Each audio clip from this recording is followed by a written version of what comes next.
Draupadi Murmu president of India రీసెంట్గా supreme court ముందు ఒక ప్రశ్న ఉంచారు. ఏంటది?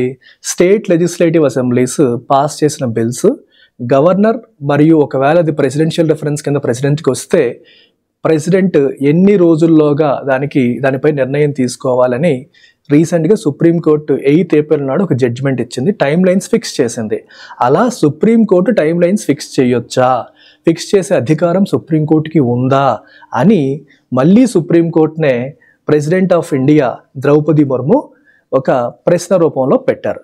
సో ఇట్లా ప్రశ్న రూపంలో పెట్టే అధికారం ఆవిడకి ఉందా అంటే ఉంది. ఎందుకంటే article 143 of the constitution advisory jurisdiction of supreme court అని చెప్పి అంటాం. అంటే ప్రెసిడెంట్ ఆఫ్ ఇండియాకి ఏదైనా అంశం పైన కాన్స్టిట్యూషనల్ క్లారిటీ కావాలి అంటే సుప్రీంకోర్టుని సంప్రదించవచ్చు. అయితే ఇలాంటి సందర్భంలో సుప్రీంకోర్టు ఇచ్చే ఒపీనియన్ అనేది is it binding on the president of India? No, it is not binding on president of India. At the same time మనకి ప్రెసిడెంట్ ఆఫ్ ఇండియా అడిగినంత మాత్రాన సుప్రీంకోర్టు ఖచ్చితంగా తన ఒపీనియన్ ఇచ్చి తీరాలా అంటే ఖచ్చితంగా ఒపీనియన్ ఇచ్చి తీరాల్సిన అవసరం కూడా లేదు. ఎందుకంటే కాన్స్టిట్యూషన్లో మే అనే పదాన్ని రాశారు. So supreme court May tender it's opinion, ఖచ్చితంగా ఇవ్వాలన్న రూల్ అయితే లేదు.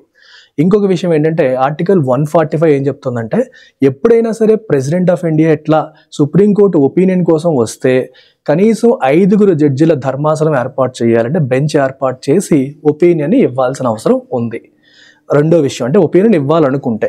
ఇంకొక పాయింట్ ఏంటి అంటే ఇట్లా ఇచ్చిన ఒపీనియన్ ఏదైతే ఉంటుందో అది ఒక ప్రెసిడెంట్గా లేదా సుప్రీంకోర్టు జడ్జిమెంట్ లాగా పరిగణించబడదు.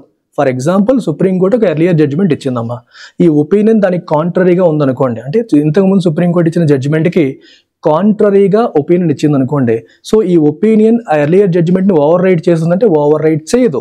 ఒక సుప్రీంకోర్టు జడ్జిమెంట్ ఇంకొక supreme court judgement with higher bench, అంటే అంతకంటే ఎక్కువ మంది మెంబర్స్తో ఫామ్ చేసిన బెంచ్ ఇచ్చిన ఒపీనియన్ మాత్రమే ఓవర్ రైట్ చేస్తుంది. ఫర్ ఎగ్జాంపుల్ 3 జడ్జిల ధర్మాసనం ఒక తీర్పిస్తే 5 జడ్జిల ధర్మాసనం దాన్ని ఓవర్ రైట్ చేసే అవకాశం ఉంటుంది.